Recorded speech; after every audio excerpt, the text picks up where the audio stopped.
All right, we're gonna get started here. I would ask just a couple of housekeeping things. If you could please mute yourself. That makes things easier on my end. And we get less feedback. I want to make sure that this is helpful for everybody. And so the plan will be for me to give out the information, and then there should be plenty of time for questions. Because we are recording this, I'd like to keep the questions to the end. And after I'm done presenting, we will turn off the recording and I will address any questions that you have. While I'm talking though, if you have a question, you can stick it in the chat. I don't know about you, but sometimes I want to get something out of my head as soon as it pops up. And then I will go through the chat at the end and answer those questions again after we've returned the recording off. So let's get started. Again, my name is Megan Scully. I'm an attorney at Cancer Legal Care. We are a nonprofit law firm. Again, I want to just little lawyer stuff for you. The information we're providing here today should not be construed as legal advice, nor does it create an attorney-client relationship between myself, Cancer Legal Care, and the participants. However, I am going to do my best to answer all the questions that you may have. As a heads up, based on the question, if you ask something pretty specific to your situation, it may be better that we set up a different time for us to talk, just given the limits of time, and sometimes so that I can give you the information that's most helpful, I might need some more information from you. Because this is being recorded, and if you are joining us on a recorded version and you have any questions, there will be a phone number and an email at the end that you can use to contact us about any questions. Just real quickly before we get into the details, for those who do not know us, Cancer Legal Care is a nonprofit law firm.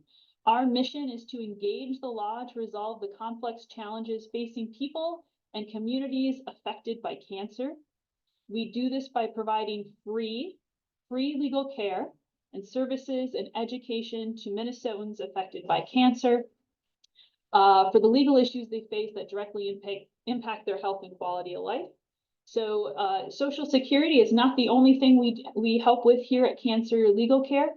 So for those of you who may have other legal issues that you are facing right now, and you're looking for some help on either where to get started or how to address it, I would encourage you to contact us. Here are the two best ways to get assistance from Cancer Legal Care. You can email us, help@cancerlegalcare.org, or you can call us at 651-917-9000. As a heads up, if you call, you will be asked to leave a voicemail. We are a small but very mighty team. So we don't have someone that can answer the phone live, but we will get back to you.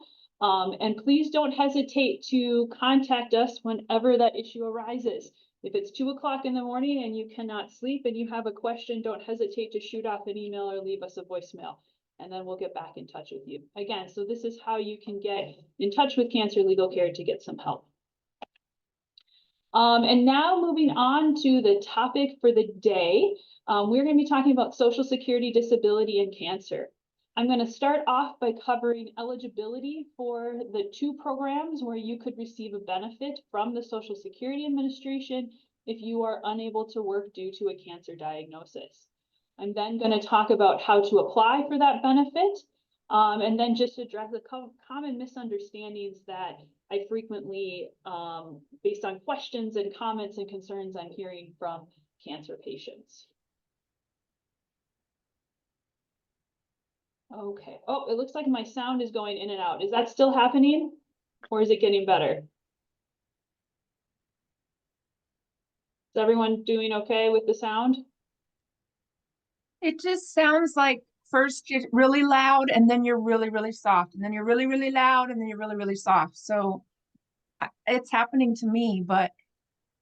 Okay, well, I will do my best. I'm not sure it doesn't, maybe it might be, I'm not sure if it's the connection. I'll try not to move my head as much. I'm kind of an animated speaker, so sometimes I'm trying really hard to be still. So I'll do my best, all right, Lisa? Okay, thanks so much. I just wanted to make sure everybody could hear you.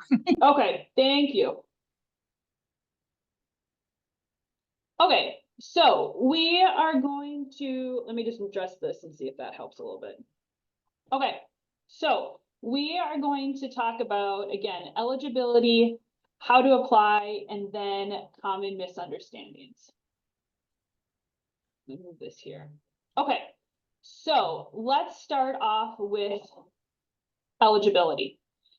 And this, when we are talking about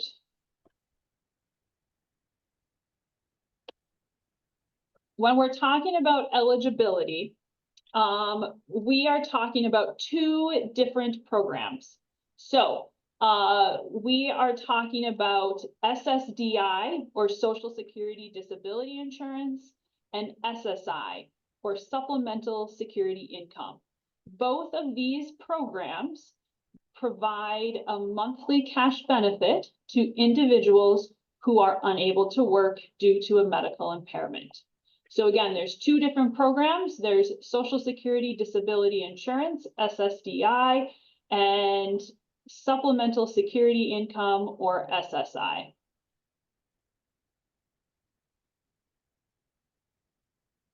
Now, both programs, when we're talking about eligibility, there is a financial component. So how Social Security is going to calculate your monthly benefit amount. And then there is the disability component. So what Social Security looks at to determine whether your medical condition is considered disabling under the rules of the Social Security program.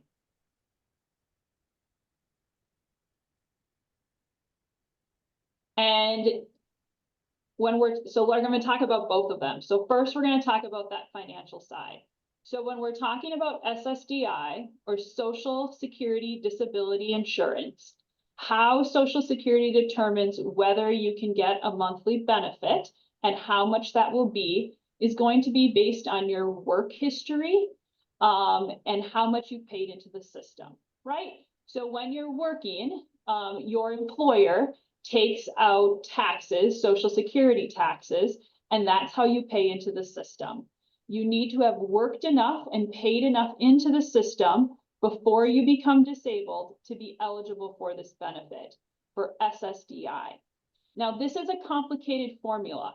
It takes into consideration your age, how much you've made, and your work history. So the best way to figure out if you have enough work credits to be eligible for the SSDI, okay, is to, of your SSI, is to get a copy of your Social Security statement. Now, Social Security statements, they used to be sent out each year by Social Security. That no longer happens. You now need to create a Social Security account, and then you can access your Social Security statement. So you should go to the Social Security's website, which is www.ssa.gov. Make sure you're on the actual website. And it's the Social Security's website, so make sure it has that GOV at the end. And there you're going to want to click that says learn about your account, and then follow the prompts, and you'll create an account, and then you'll get a Social Security statement. So this is what a Social Security statement looks like. So this is what you're going to get when you create an account. You will see here that it has lots of information on there about your potential Social Security benefits.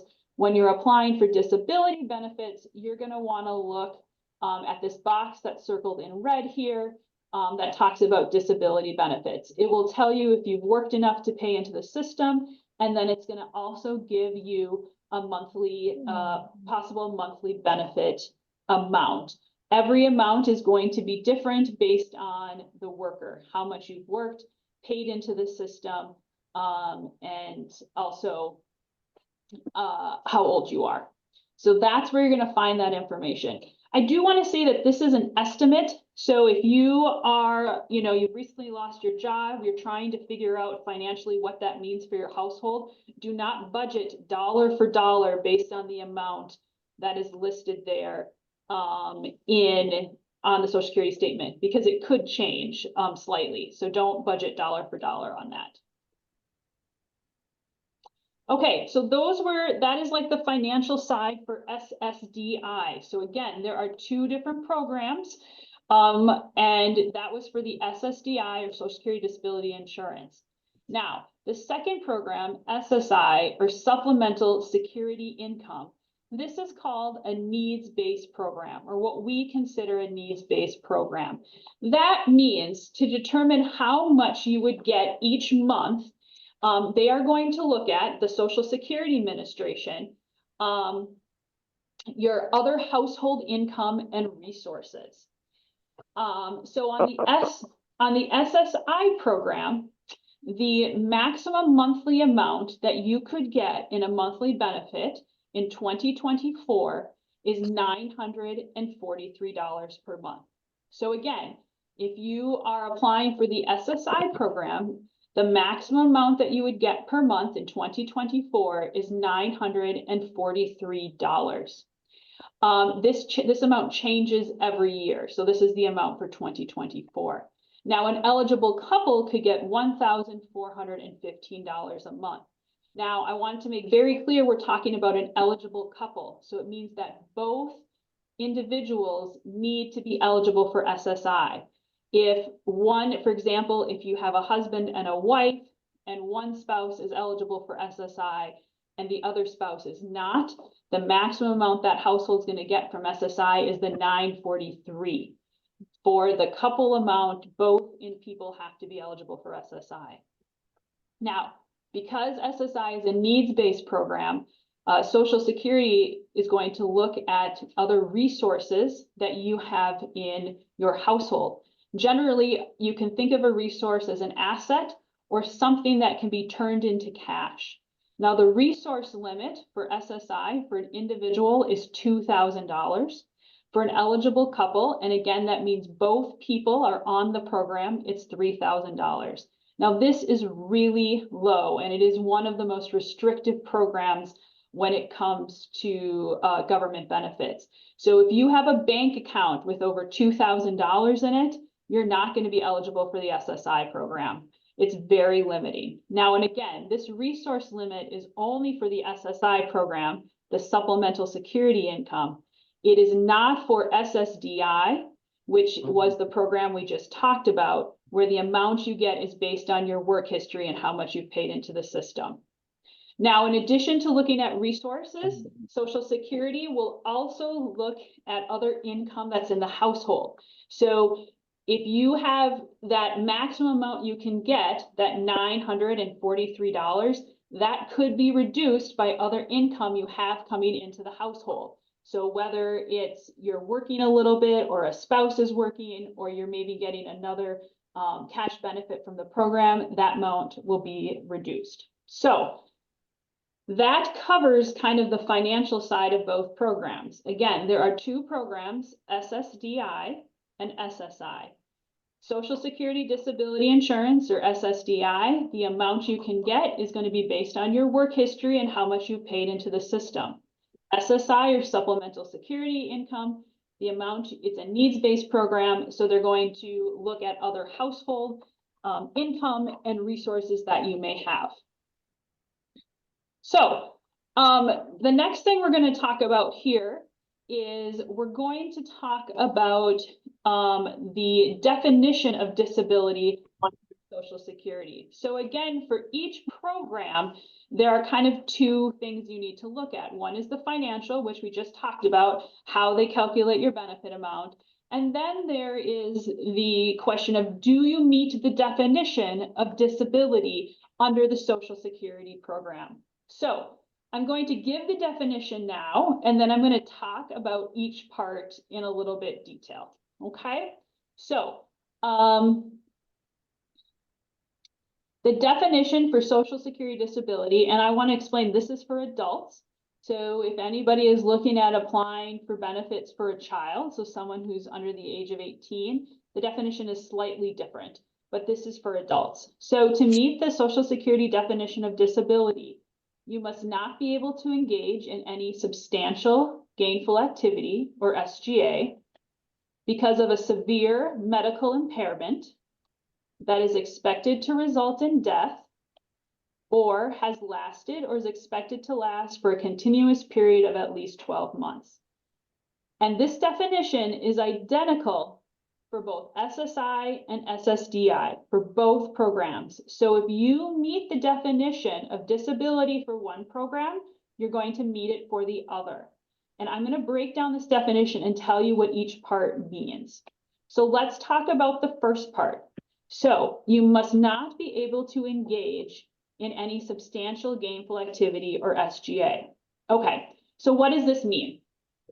When you first apply for disability benefits, the first thing that Social Security asks is, are you working?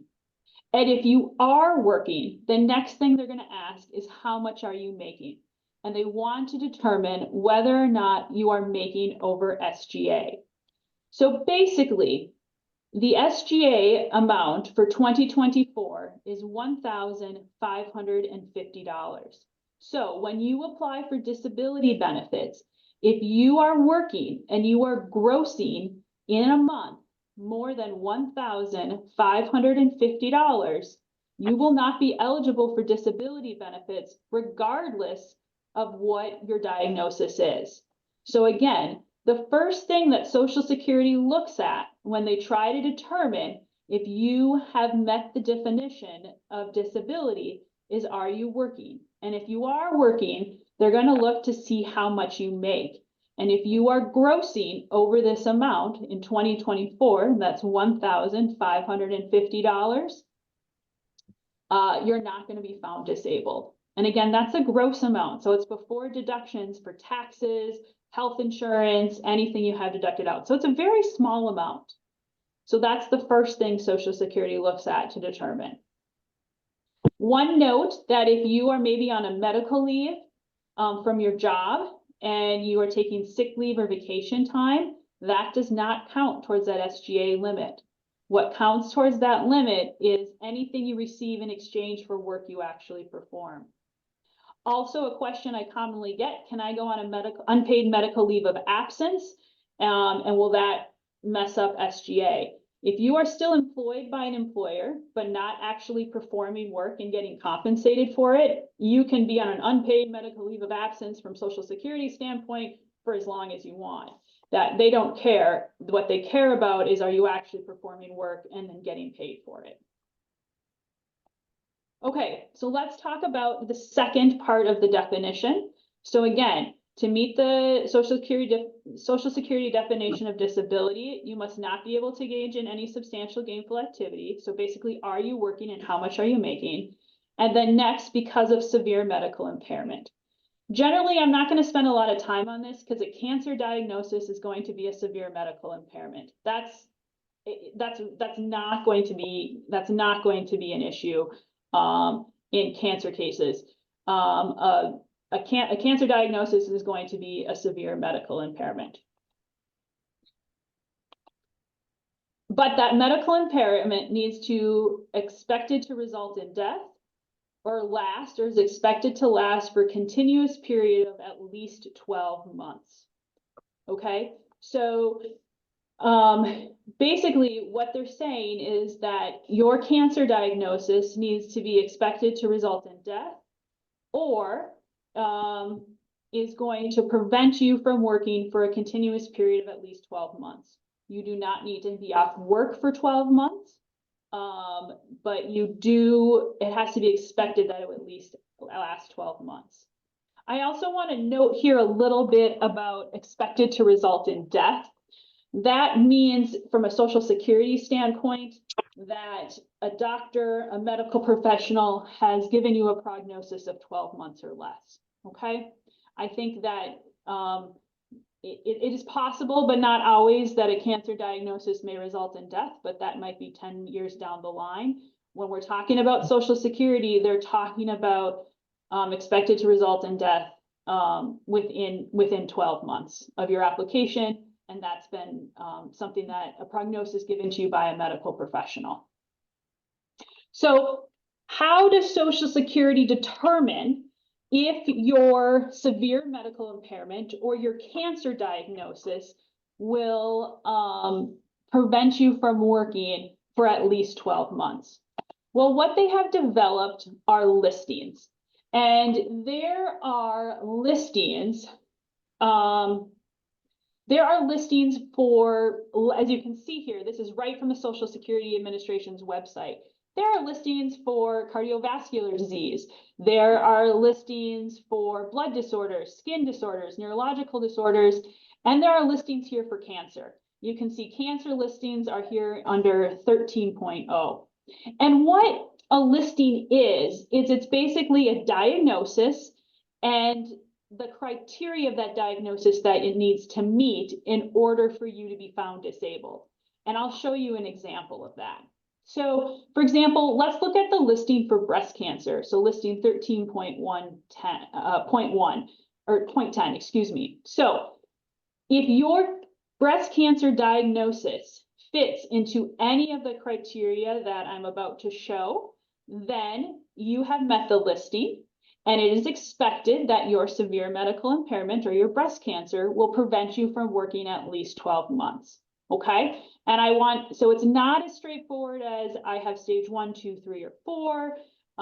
Even though I know with staging, that's not really how breast cancer is staged anymore. But generally, it's a little more specific. So, for example, one way your breast cancer can meet the listing is it can be a locally advanced cancer, and they describe that as the cancer's gone direct extension to the chest wall or skin, or it's gone to your mammary nodes. So see how it's pretty specific about this particular part.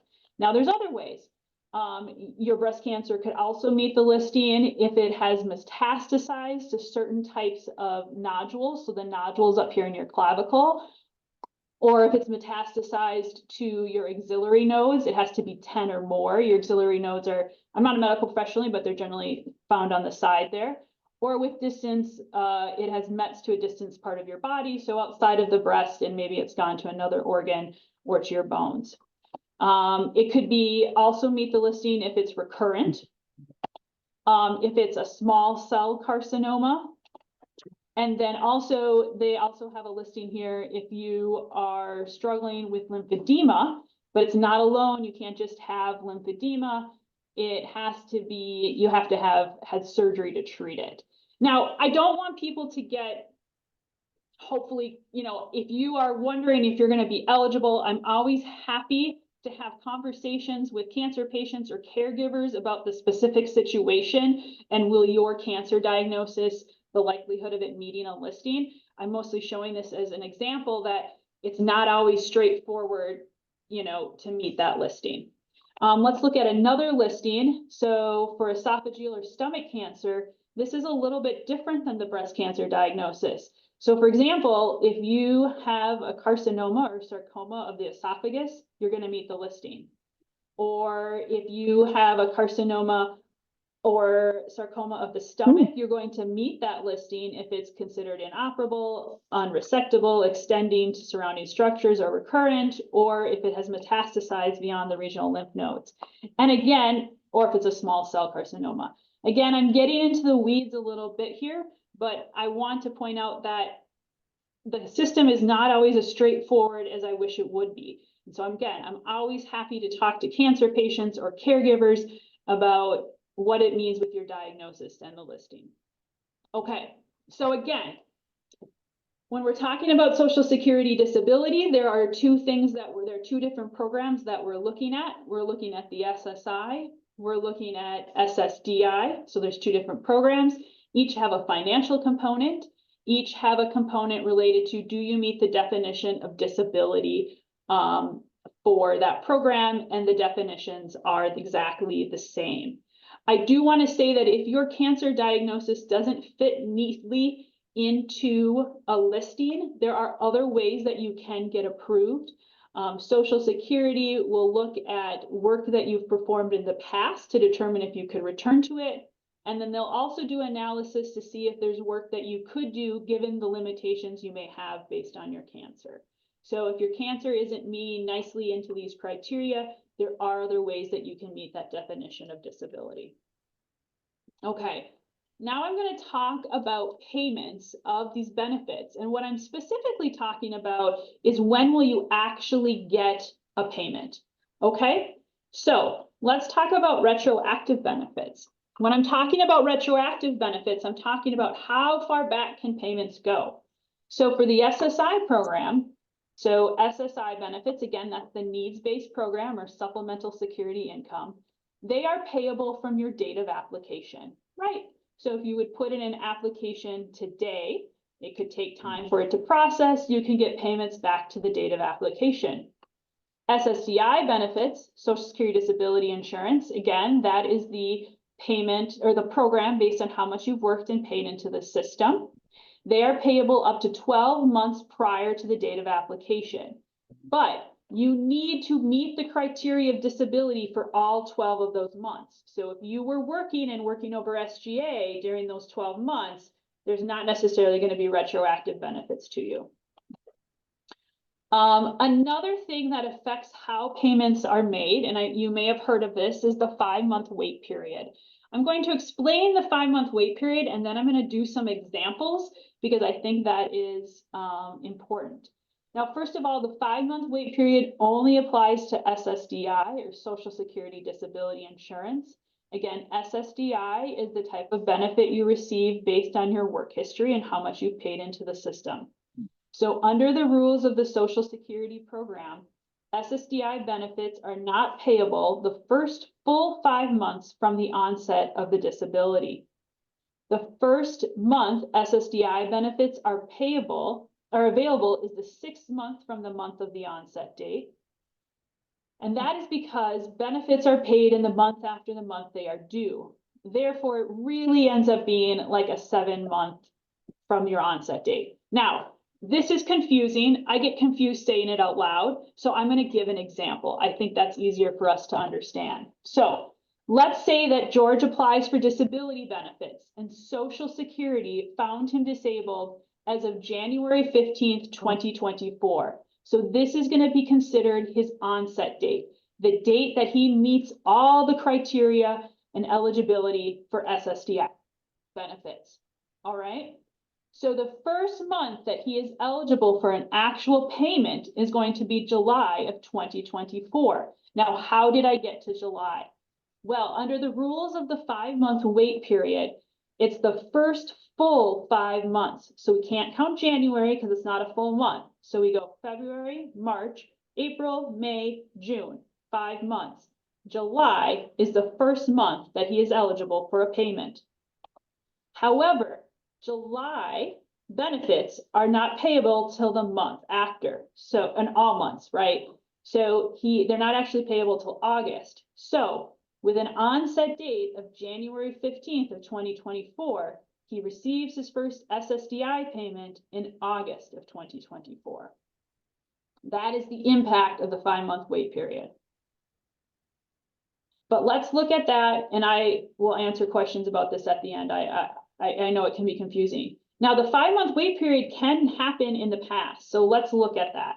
So let's say George applied for SSDI benefits in January of 2024, and his application is approved 2 months later in March of 2024.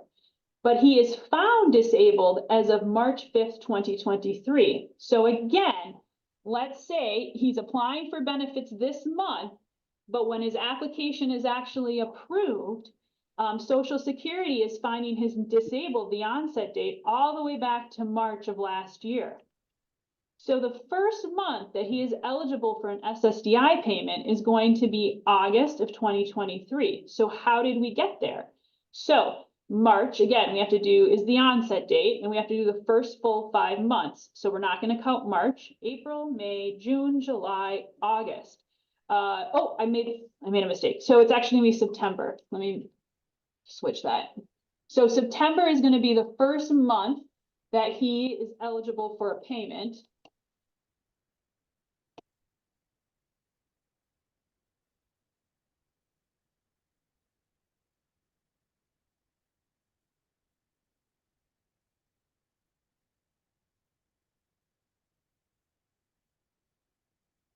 Sorry if I'm making you dizzy. But I want to make sure you have the right information, and I made a mistake there. Okay. So again, we have George who applies for benefits in January of 2024.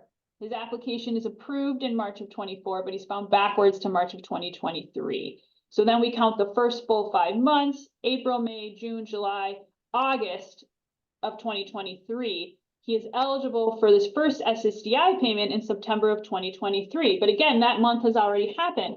So he's going to get some retroactive SSDI benefits. So again, the 5-month period can have already occurred when you applied, but you have to meet all the requirements of disability for those retroactive benefits. And then this is just a retroactive benefit example for SSI. So George applied for SS5 benefits in January of 2024. His application is approved in March of 2024. He is found disabled as of March 5th of 2024. You guys, I am so sorry. I think I messed up the dates here.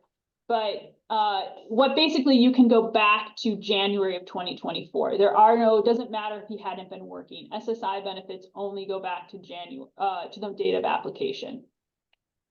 Okay, so again, when we're talking about Social Security disability, for a lot of cancer patients, if they have a stage 3 or stage 4 diagnosis, that's not always the case, but for many of them, it's not a question of will you meet the disability requirements, it's trying to figure out financially when are you actually going to get a check. And I'm always happy to talk with people to try to understand when you are trying to figure out what is going on right now financially, you're juggling, treatment, you're not able to work. I'm always happy to figure out when you can expect that first payment because it can be a lot to take in. Okay, let's talk about how to apply for benefits. There are basically 3 ways to apply for benefits. You can go on to www.ssa.gov. I do think this is probably, if you feel comfortable with a computer, the most efficient way to apply. You can also do it at any time of the day, night. And you can start an application and come back into it and save it. So I do think online is a good option if you feel comfortable with a computer. If you don't feel as comfortable with the computer, which is okay, then I recommend that you call the Social Security Administration. You will wait on hold for a while. There's no way around it. So set aside, an hour one morning or afternoon. Call Social Security. Tell them you want to apply for disability benefits, and they will set up an appointment for your application to be taken over the phone. You don't have to go in person. Prior to the pandemic, most offices you could just walk in and apply. It changes with staffing, whether that's available from office to office. So, and I don't know how much people, if you're in the middle of treatment, you actually have time to go and, walk into a Social Security office. So I think if you cannot apply online, the next best thing is to call, and they'll set up, give you an appointment where they will call you and take that application over the phone. The last option is you can apply with a paper application. I do not recommend this because paper can get lost with the Social Security Administration. So I think that the best option is to apply online. If you do not feel comfortable with the computer, or that feels like too much, getting a phone appointment, they'll call you and they'll take all the information they need over the phone. So it can be a really good option. The downside with applying over the phone is you probably got to wait on hold for an hour to get that appointment. All right, so that's how you actually apply. Now, the application process, to be realistic, is going to take at least 6 months from start to finish. And sometimes I've seen it even taking 9 months. So it is not a quick turnaround. There are times when you can request that the application be expedited. Now, to be clear, an expedited Social Security application can be in 2 weeks. It can be in 4 weeks. Most situations, I think expedited is more like 6 to 8 weeks. Also, an expedited application does not mean you don't have that 5-month wait period built in if that's going to be something that affects your benefits. So the way to get an expedited application is to have one of these critical cases. There's what's called terminal diagnosis or a TERI case, the compassionate allowance list, and dire need.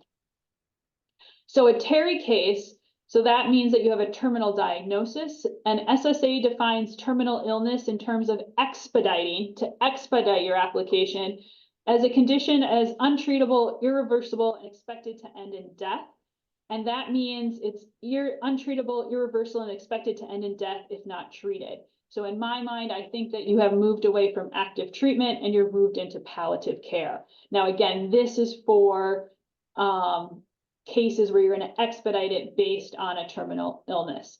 And Social Security is supposed to, when they identify these cases, prioritize the application at every step of the process. Another way to get an expedited application is to have your diagnosis on the compassionate allowance list. The compassionate allowance list is a specific list of conditions that SSA has identified that they believe with minimal evidence, medical evidence, will meet the listing. There is no special form to fill out to get this. It's also not a guarantee of approval. It's like a 99% guarantee, like approval, like you're going to get approved, but it's not a guarantee. I frequently hear someone say, my cancer diagnosis is on the compassionate allowance list, I'm going to get this benefit. It is not actually guaranteed you'll get the benefit. It's not an automatic approval. What it is that Social Security has determined that if someone alleges this diagnosis, we need very minimal evidence to approve them. So for example, if someone says that I have esophageal cancer, that is on the compassionate allowance list. If they see like a biopsy or a scan that proves that, that's all they need. They don't need to collect a lot of medical evidence. And the last type of critical case is a dire need case. Now this only applies if you are in the appeal process. So that means you have applied for benefits, your application has been denied, and you are attempting to appeal it. So if you are in the process and you're waiting for a hearing to be scheduled and you do not have enough financial resources to access food, medicine, or shelter, and you show that, you can have your hearing expedited. But again, this isn't at initial application stage, this is at the hearing stage, which means your application has already been denied and that you're appealing it. So those are the ways that you can get your application expedited. I'm now going to talk about a few common misunderstandings. I think that I hear a lot from cancer patients and caregivers, and then we're going to stop the recording and I have as much time as needed to answer the questions that you have. So the first common misunderstanding I hear is that if my diagnosis is on the compassionate allowance list, I will be approved for disability. That, like I've already mentioned, that's not necessarily the case. It is like a 99% chance that you'll get approved, but it's not a 100% chance. So I think that it's important to have that understanding going into the application process. Something I also frequently hear is that the 5-month wait period doesn't apply to me because my diagnosis is on the compassionate allowance list. I also hear this, that the 5-month wait period doesn't apply to me because my cancer is terminal. That's not the case. There is one exception to the 5-month wait period for SSDI benefits, and that is if you have a diagnosis of Lou Gehrig's disease or ALS. Otherwise, there is no exception to that 5-month wait period. Another common misunderstanding that I hear is when I get approved for SSDI or Social Security Disability insurance, I will get health insurance. And it's not completely accurate. If you received 24 payments of SSDI, so 24 payments of that SSDI benefit, so 2 years, you will become eligible for Medicare. Medicare is the federal health insurance program that we think about that you become eligible for when you turn 65. So yes, it creates a path for you to be eligible for Medicare, but you have to first receive 24 payments. So it's not an automatic. And the last thing, and while I don't see this as often, I've done Social Security work in other communities. I don't see this as much in the cancer community, but my doctor told me I should not work. I will be approved for SSDI or SSI. I do think that a doctor can play a role in helping it get approved, But a letter from a doctor saying this person cannot work isn't going to be an approval. You still have to show that you're not engaging in SG, you know, in that substantial gainful activity. You still have to show that you have a severe medical impairment that's going to prevent you from working for at least 12 months or expected to end in death. It's not enough just for a doctor to say they should not work for the next 3 months. So again, I think the doctors can play. They don't always need, honestly, you don't always need a doctor to get approved. I think they can play a role, but unfortunately, I wish this wasn't the case. The system is not set up so that a doctor says you're disabled, Social Security accepts that, and then it go ahead and approves your application. So that is my overview of disability benefits. Thank you for listening. I'm going to pull up the chat and see what questions they have. And then also what I will do is if you have, I'm going to stop the recording